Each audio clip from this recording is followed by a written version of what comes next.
अस्सलाम वालेकुम। कराची से मैं मोहसिन अब्दुल रज़ाक, आप देख रहे द एक्सपोजर न्यूज़। इस वक्त मैं मौजूद हूँ मरकज़ी मुस्लिम लीग के कैम्प के ऊपर, मार्का हक। ये कैम्प लगाने की वजह क्या है? यहाँ पर अब्दुल कयूम भाई मौजूद है, आए इनसे बात करते और जानते हैं। थोड़ा सा इधर हो जाइएगा सर। अस्सलाम वालेकुम सर। जी वालेकुम रहमतुल्लाह। सर कैसी तबीयत है? अल्लाह का शुक्र जी, आप सुनाएं ठीक ठाक हैं? अल्लाह का शुक्र। सर ये कैम्प लगाने की क्या वजह है, थोड़ा सा बताइए नाजरीन को।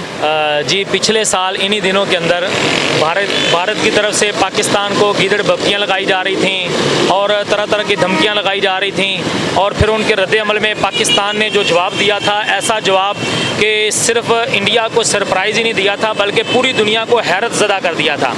तो उन्हीं दिनों की याद मनाते हुए और इस दिन को सेलिब्रेट करने के लिए कि जिस दिन पाकिस्तान ने, हमारी बहादुर अफवाज ने पाकिस्तान के अवाम के साथ मिलकर कौम, ये पहला मौका था हमने अपनी ज़िंदगी में देखा कि पाकिस्तान की कौम और पाकिस्तान की अफवाज एक प्लेटफार्म पर, एक पेज पर जमा हो गए, और फिर ऐसी बहादुरी और जुर्रतमंदी के साथ उन्होंने हिंदुस्तान को जवाब दिया कि उनका 6 जहाज़ गिराए, जिसको ट्रंप जो है ना वो मुसलसल बढ़ाता चला जाता है, और उसने 11 कर दिए हैं। तो हमने ट्रंप की बात मानते हुए 11 मान लिए, जबकि हमने 6 जहाज़ गिराए और वो हमारा एक भी जहाज़ ना गिरा सके। तो इंशाल्लाह कल जो है ना ये आगाही कैंप है, कल इंशाल्लाह इसी जगह पर नूरानी कबाब चुरंगी पर इंशाल्लाह बुनियानुम मरसूस कॉन्फ्रेंस का इनेकाद किया जा रहा है, जिसमें पाकिस्तान मरकज़ी मुस्लिम लीग के सरबराहान, कायदीन और शहर कराची के सियासी और समाजी और मजहबी कायदीन इंशाल्लाह खिताबात फरमाएंगे। सर माशाल्लाह से पाकिस्तान मरकज़ी मुस्लिम लीग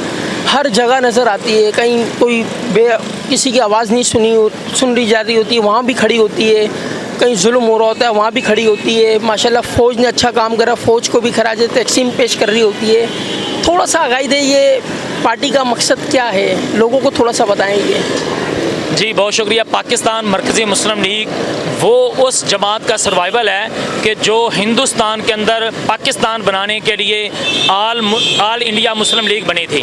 अब वो मुस्लिम लीग जो है ना वो मुसलमानों की नुमाइंदा जमात थी, लेकिन वक्त बदलने के साथ साथ, हालात बदलने के साथ साथ, वक्त गुजरने के साथ साथ यूँ हुआ कि ये जो मुस्लिम लीग है ये ख़ानदानों की जमात बन गई। ये नून जीम शीन दाल पता नहीं क्या क्या कुछ बन गया, और वो जो जिस मंशूर पर मुस्लिम लीग बनी थी वो ऐसा ऐसा मंशूर जो है ना वो जमातें भूलती चली गई, और किसी ने अपना अम्मा का जमात बना ली और किसी ने अपने अब्बे की जमात बना ली।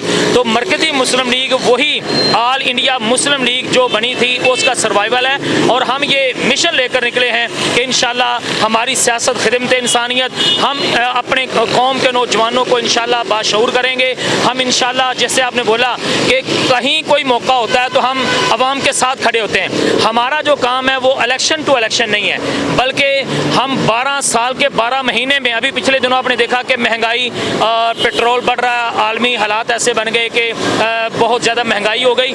तो हमने लोगों को कहा कि खाली भाषण नहीं दें या किसी भी चौक चौराहे में खड़े होकर कतबे लेकर आप एहतजाजी मुजाहरे न खाली करें, बल्कि अमली इक़दामात करें। तो मरकज़ी मुस्लिम लीग वो जमात थी जिन्होंने अमली इक़दामात करते हुए चौकों चौराहों में मयूसी सतह पर हमने सब्ज़ी सहूलत बाज़ार लगाए, IT प्रोग्राम लॉन्च किए, हमने रोज़गार स्कीमें लॉन्च की, हमने अपना कमाओ रोज़गार प्रोग्राम चलाया, और इसी तरह रोज़गार सहूलत प्रोग्राम के तहत इस वक्त हम हज़ारों लोगों को रोज़गार फराहम कर चुके हैं। तो इसलिए मरकज़ी मुस्लिम लीग वो जमात है जो पाकिस्तान के अंदर खिदमत की जमात लेकर आई है, जो खिदमत की सियासत लेकर आई है, गालम गलोच का खात्मा करके बदउनवानी और लाकानूनियत, बत्ताखोरी, इन सारी चीज़ों का खात्मा करके हम पाकिस्तान की कौम को एक कौम बनाने आए हैं, और पाकिस्तान के अवाम को शऊर दिलाकर हकीकी मानों में ला इलाहा इल्लल्लाह का पाकिस्तान बनाने आए हैं। आप देख सकते हैं इस वक्त हमारे साथ ज़िला शिरकी के अब्दुल कयूम साहब मौजूद थे, और जो उनसे गुफ्तगू हुई तो आपने सुना इसका क्या मकसद था, मार्का हक बनाने का और फ़ौज को